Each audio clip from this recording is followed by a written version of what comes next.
What's up fellow hunters, Nox here, welcome to another exciting build video. Today we have 6 amazing new longsword builds with comfy and meta options. Let's get right into it. We're gonna start with the elements and get to raw damage later, beginning with Ice. The talisman I'm using for all builds is a critical eye level 3 with 3 level 2 slots. These are super easy to get now if you don't have one yet. All you have to do is use the cycle of smelting and select critical eye. If you have enough materials, you can get one in a matter of minutes. Weapon of choice is the Aurora Canth Longsword. 355 attack, purple sharpness thanks to handicraft, and 93 ice. Before we get into the skills, we have to address one important optional choice that will be a part of all element builds. You might have already noticed that the build has Frostcraft level 1 and I put a +2 right next to it. I created the builds in a way that you can decide for yourself if you want to get Frostcraft up to level 3 or drop it entirely. The highest damage potential will be using Frostcraft level 3 on the element builds. This will increase both raw and element damage by 5 to 30% depending on the charge level of the gauge. Even though the gauge decreases while attacking, this is a nice bonus on element longswords. The most efficient way to do this would be augmenting one level onto the helmet and chest, because those two parts will be used for all element builds, meaning that you would only have to get this once and then don't have to worry about it for any future builds. And if you don't want to use Frostcraft, you can choose between the Risen Teostra and Amatsu chest. You are gonna lose a bit of damage, but both are very good replacement options. All you have to do is adjust the decorations a bit. With that explained, back to the build.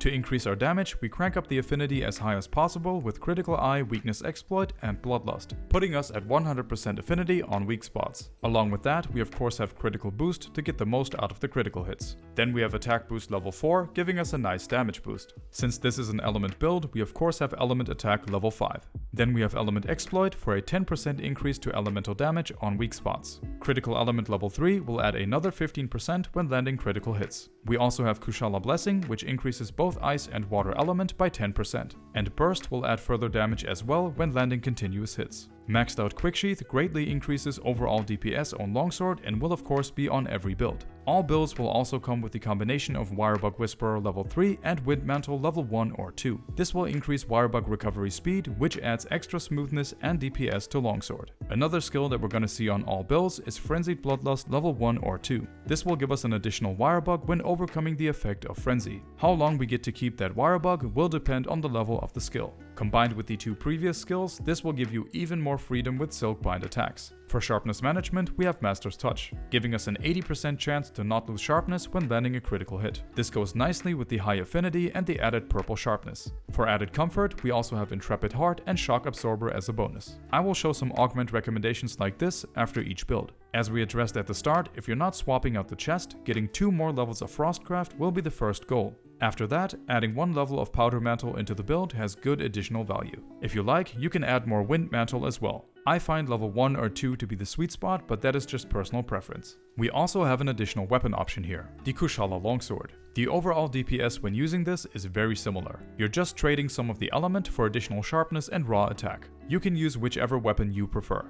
Next we have the Tide, our option for water. Weapon of choice is the Almudron Longsword. 355 attack, purple sharpness with handicraft, and 96 water. In case you're wondering about the Amatsu Longsword, we're gonna see that later. This one is gonna be pretty quick because the optimal build for water is actually the exact same as the one for ice. The only thing that changes is that we have to adjust a few of the decorations to make the necessary skills fit properly. Aside from that, everything stays as it was. That is actually great because it saves you a lot of time when making these new loadouts. Incinerator, the new build for fire. Weapon of choice is the Magma Drawn Longsword. 355 attack, purple sharpness with handicraft, and 99 fire. Our main damage essentials are the same as before. Super high affinity on weak spots combined with critical boost and a big stack of elemental skills. Since we're using fire, we now have Teostra's Blessing instead of Kushala's. This will increase fire element by 10%. Critical element is down to level 2, which doesn't make a big difference. In return, attack boost is now maxed out, giving us a big damage boost. And of course, all the other smoothness essentials like Quicksheath, Wirebug Whisperer, Wind Mantle, and Frenzied Bloodlust are all intact as well. The augment recommendations remain the same as for the ice and water build. Our second weapon option here is phenomenal as well, the Flaming Espinasse Longsword. It might have noticeably less element but has a lot of other benefits. It has significantly better sharpness, affinity, and slottage. On top of that, it also comes with the hidden poison effect that all Flaming Espinasse weapons have. When using this longsword, you can drop the expert and handicraft decorations, giving you a bunch of extra slots that you can use however you like. My recommendation would be adding Chameleos Blessing and going for more element exploit or critical element.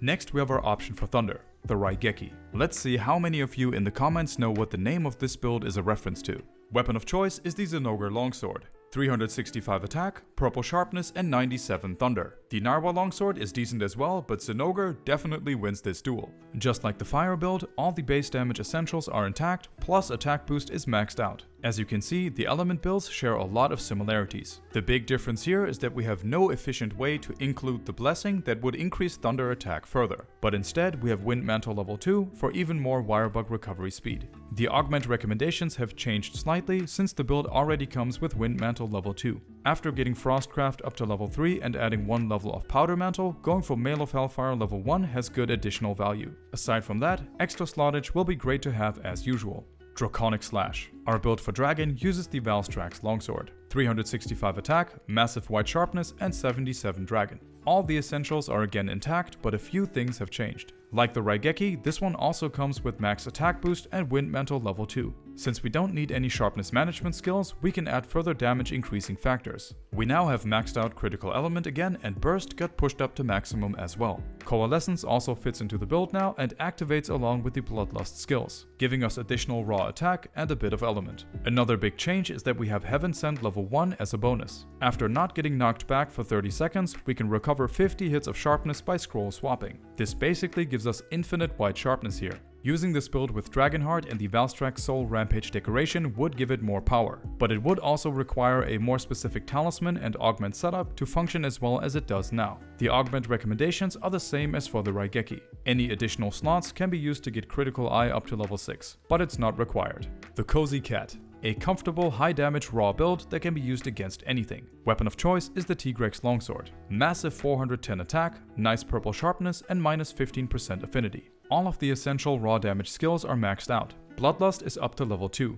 This will put us at 100% affinity on weak spots, even though the weapon has negative affinity. And that is without the maximum might. We'll get to that in a moment. The build also comes with Coalescence and 1 level of Powder Mantle to further increase damage. In addition to that, we have Bloodrite for health regeneration. Along with the Master's Touch that we've seen on a lot of the builds, this one also has Heaven Sent level 1, making it very easy to keep the purple sharpness from running out. The stun resistance is a nice bonus from my talisman, but not required for Longsword at all. In case you would still like to have it in your build as well, you could swap out the Amatsu legs for the Risen Valstrax ones. This will give you access to full stun resistance, but you will have to adjust the decorations a bit. The augment recommendations are basically a combination of the previous ones, with Frostcraft again being an optional pick. Just keep in mind that you should always aim for level 3 if you choose to use it. Now we have a few additional weapon options for the build and some variations, starting with the Amatsu Longsword. This is a great option for the build if you're fighting something with a small water weakness. And the negative 25% affinity is why the build comes with 1 level of maximum might.